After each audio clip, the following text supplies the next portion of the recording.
you got to move your head to the inside, okay? Just move your head and give it a deep breath. No, you're boxing good, son, okay? You're boxing good, but you...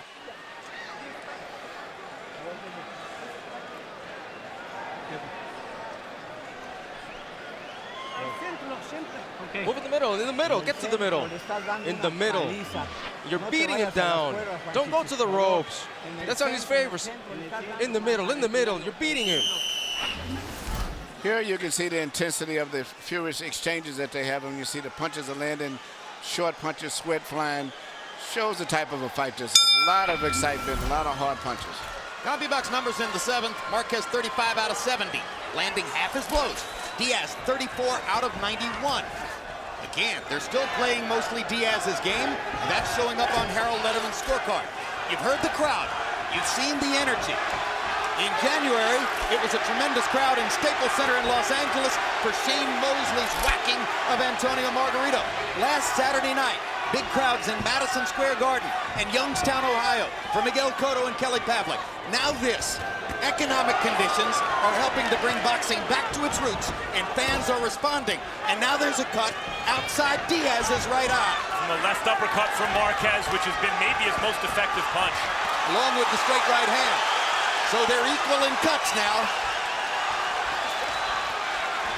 Marquez is having a strong rally in the first minute of the 8th round. There comes the uppercut again. Twice in a row. He's found a home with that left uppercut between the gloves.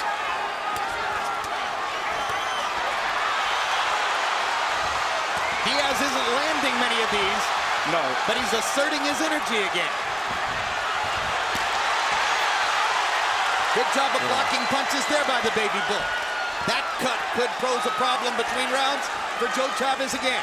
You saw the job that Chavez did with Rocky Juarez's cut in the first fight. He'll have to go to work on Diaz between rounds. The same thing as, Marquez is fighting for the pride of his country. Even though they're both supposed to be Mexican, right now, Marquez has said that he would die in the ring and leave all the blood that he has in his body if he has to for his country in this fight. Because he considers Diaz a half Mexican. He's American Mexican. What action. This is amazing. Marquez is a good defensive fighter, but Diaz overwhelms his defense, overtaxes it with the sheer volume of his punches. Even as Marquez sharpshoots and continues to land the flusher, harder shots.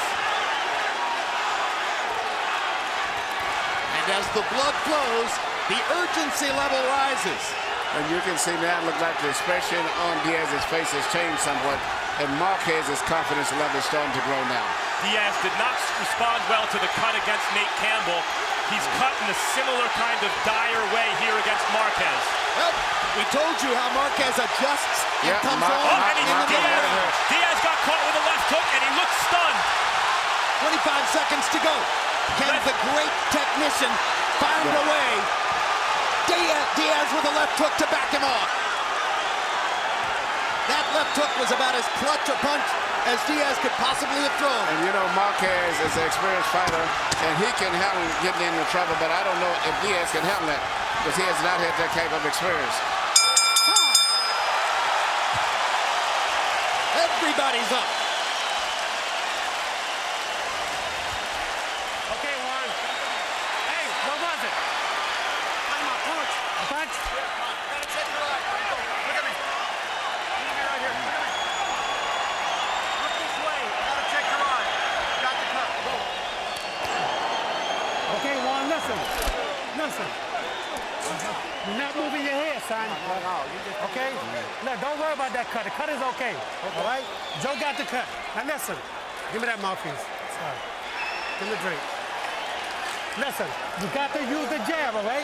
Listen, use your feints on him now, okay? Don't give him too much distance, though. Okay? Okay? Don't stand right in front of this man. Here you see Marquez mixing up his punches to the outside and between the gloves. I think that left uppercut between the gloves right there was a shot that caused the cut. You can see the blood just start to spurt as soon as he landed that left uppercut. And here is a left hook that he catches with the head, which he just simply didn't see the punch. And it's a punch that hurts is always one you didn't see, because he thought he had blocked it, but it came in the back of the gloves. It still came through.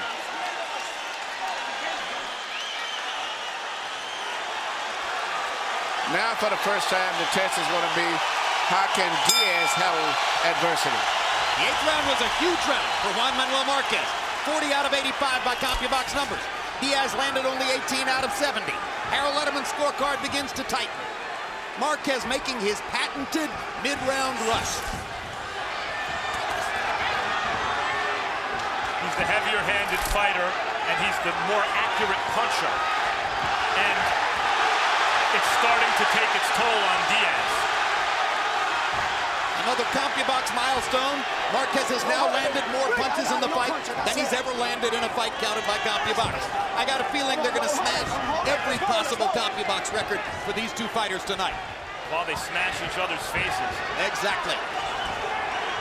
What an amazing adjustment Marquez made, Emmanuel, in about the 3rd or 4th round to find that uppercut and start to hammer away at it with 2 and 3 uppercuts at a time. Very smart fighter. He made great adjustments. And I thought this time he would be watching, but as he's turning around, he's back in the fight, and Diaz is starting to grab right now. See him a little bit. You know, center wrestling, when Diaz had his first professional fight, he was in Mexico. He met Marquez, and they became friends for that night. And Marquez said he never would dream at that time, especially being that he was only 16, that he would end up fighting with Diaz. He said he was such a nice kid, so warm, so personable. They're taunting each other in the ring together. Great left hook by Diaz. He's trying to turn the tide through the sheer force of will. In between all of us, the referee still is not to have a big one clinch, which means if anyone gets seriously hurt in this fight, they're probably going to get stopped. All credit to the referee. Because they When if he stops it, it'll be the first thing he's done in the fight.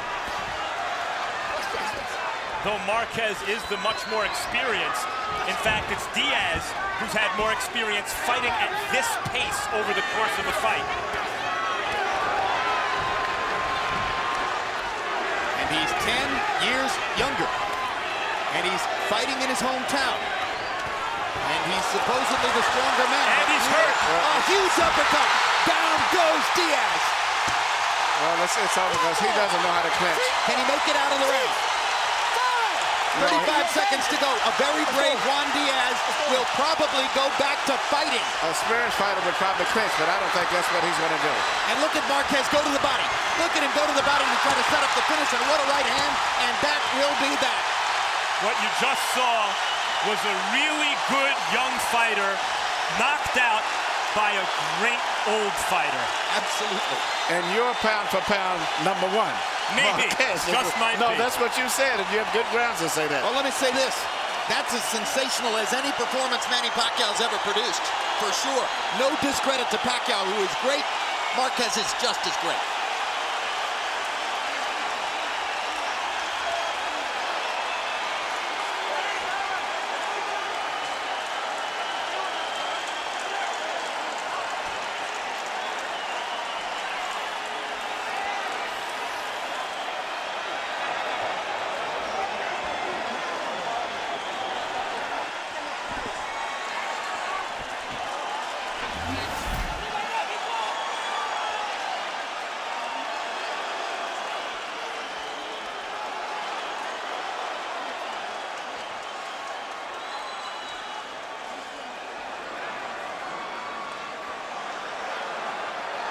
That was the first knockdown. Okay. Here's another look at the first knockdown, Emmanuel.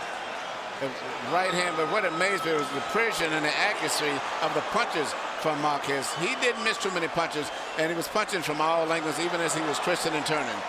The mark of an experienced fighter. A straight right hand, and then the uppercut produced that first knockdown. The second knockdown is really almost a formality on a brilliant right uppercut.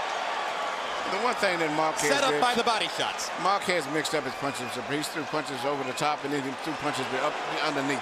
The sheer professionalism of the knockout, an amazing thing.